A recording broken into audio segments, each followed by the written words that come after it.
Bose looked at her mom as her mom cried. Bose, please don't do this to me. My child, let's fight this. You can fight this demon, please, she pleaded.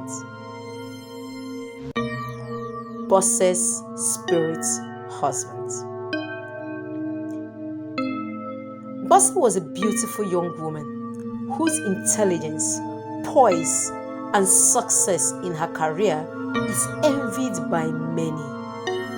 She was of marriageable age and has men of different age, status, and position flocking around her, asking for her hand in marriage. But Bose has no interest in any of these men. This causes her mom to be worried, not understanding why her daughter refuses to settle down in marriage with one of her many suitors. You see, aside the many suitors seeking her hand in marriage, Bose has a boyfriend whom she loves so much. Shola and Bose has been in a serious relationship since their university days. Shola has proposed marriage to Bose 3 times, and each time she would tell him she was not ready to settle down. His love for her kept him hopeful that she would change her mind someday.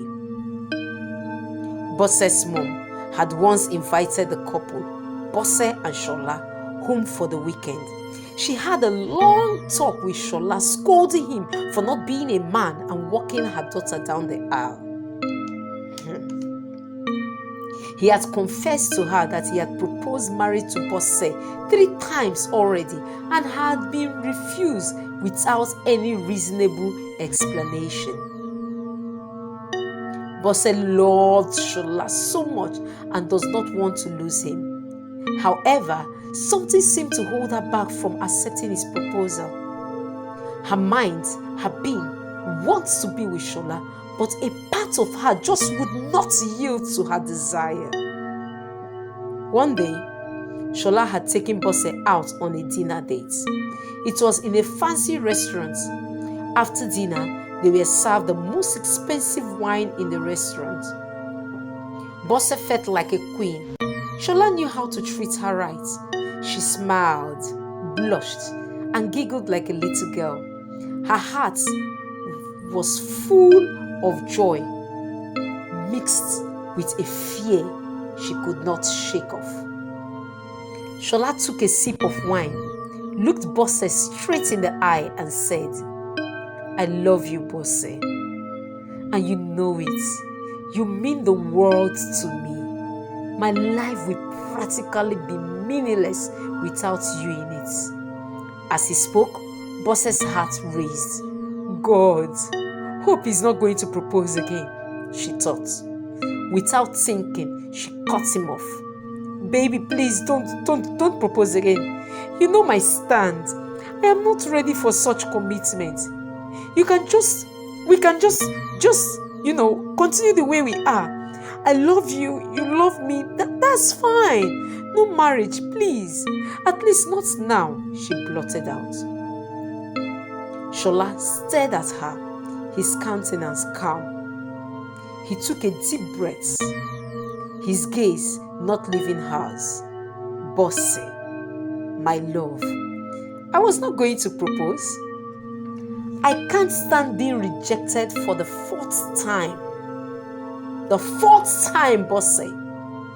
I just want you to tell me the true reason you do not want to settle down with me. Because your reason does not sit well with me at all. Look, he said, reaching out for her hands. I am not getting any younger. I need to settle down. I need to build my own home, have children to bear my name. We've been in this roller coaster for 10 years, Bose, 10 years. And I am fed up. Bose cut in, her voice shaky. What do you mean? Shola, what are you trying to say? Shola took a deep breath. His hold on her hands tightened. I am trying to tell you that I can't continue this way. Maybe we should both... Don't! Bose cut in abruptly. Don't, Shola! Please, she whispered, her eyes pleading with him not to break up with her. What would you have me do, Bose? Shola asked, his anxiety evident in his posture and his voice. Wait, Bose answered. Wait, if you love me, then wait.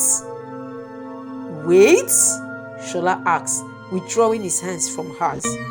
Wait is what I have done for years, and it seems endless. And don't you dare pin my desire for more on my lack of love for you, because you know that would be a big lie. You know how much I love you. But I can't keep living in a mirage.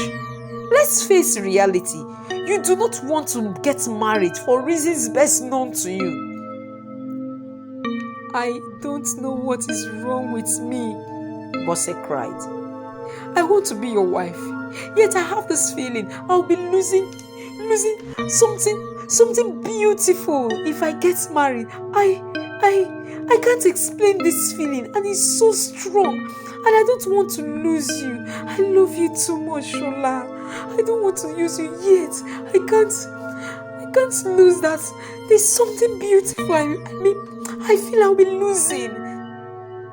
I don't even understand what you're saying, Shola responded. Come, let me take you back home, he said, standing up and reaching out for his car keys on the table. It's been weeks Shola and Bose had that heated conversation about marriage. Both had continued their daily activities like the conversation never happened, yet there seemed to be a slight strain in their relationship since then. One day, Bose's mom had informed her that her younger brother Bayo was getting married, and Bose was needed in assisting her mom in preparing for the marriage. Since Bose was an event planner and ran a successful firm, she took up planning for her brother's wedding. On the eve of the wedding, as Bose was looking to make sure there was no last-minute disappointment, she had walked in on the bridesmaids and Bayo's bride-to-be, Temi, having a hushed conversation. Is that his elder sister? I heard she's still single, one bridesmaid asked Temi. Another answered without waiting for Temi's response. Yes, so it is rumored that she is very, very successful in her business, but has failed in finding a husband. Girls, stop. Please stop. That's my sister-in-law you're talking about, Temi put in, looking around at her bridesmaids. But we didn't say anything bad now. Or did we lie? The second bridesmaid said. To you, you said nothing wrong. But how another person choose to live their life is not your business. Your business here is me. So please focus on making my wedding memorable, Temi said stainly. Knowing her presence was not noticed, Bose turned away hastily to leave the room, only to bump into Bayo, who was standing behind her, and also heard his bride-to-be friends gossip his sister. He tried to steady her, but she brushed past him. This action caused the girls to turn towards the noise, and they knew that Bose and Bayo heard their gossip. Bose quickly left the house to stand by the side of the huge compound, grasping for air. She was not one to be moved by people's opinion of her, but for some reason their gossip cut through her. For the first time, she doubted her own sanity. Why had she remained single when she had a good man who was ready to walk life with her? Sister Bose, Ẹ jọ̀ọ́, ẹ má bínú. Don't be angry, please, ma. I don't know what came over my friend, so Temi said from behind Bose. Bose stiffened on hearing Temi's voice. She turned around slowly, and as her eyes rested on Temi, who was standing clutching her hands nervously with Bayo by her side and supporting her with his hand on her shoulder lovingly, Bose's countenance softened. Why? She was not angry at Temi. She had done nothing wrong. After all, she had defended her in there. Temi, you did not need to apologize, dear. You did nothing wrong, Bose said, forcing a smile. Sister me, it was rude for my friends and I to discuss you like that. I am sorry, Temi said.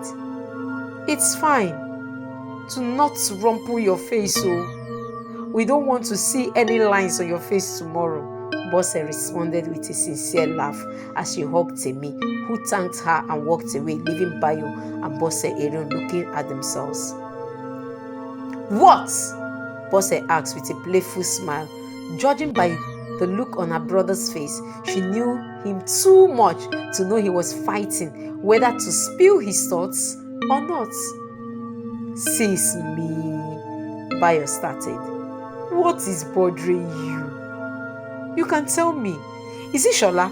If he's not ready, then leave him and move on. Bose let out a soft, throaty laugh. It's not Shola. Oh. He's not the problem. I am the problem. And I don't want to have this conversation, Bose said as she walked away, leaving Bayo to stare after her. The wedding was a successful one, and the event was full of fun. It was one that was done with style and class.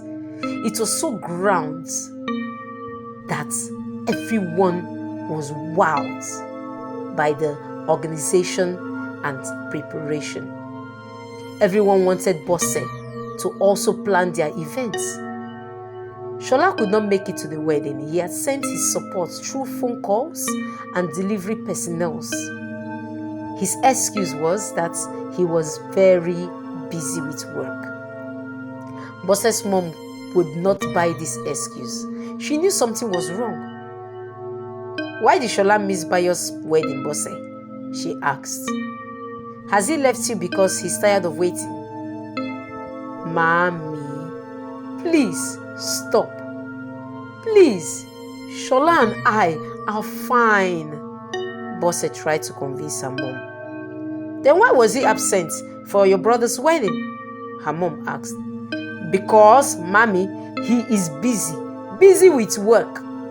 And you said it, my brother's wedding is not his brother's, so he can miss it if he chooses to. Which is what he did. And it shouldn't be a problem, Bose explained. Indeed, her mom responded. Mommy, Ejo, I want to spend just 1 week with you. 1 week of peace.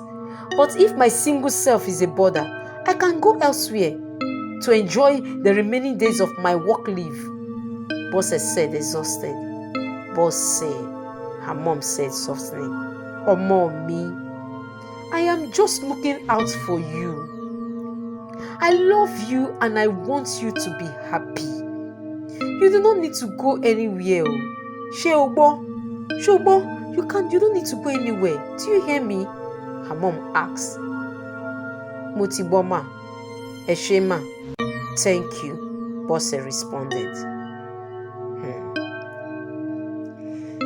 That night, while they slept, Bose's mom stood up from bed to go get a glass of water from the kitchen when she heard strange sounds coming from Bose's room.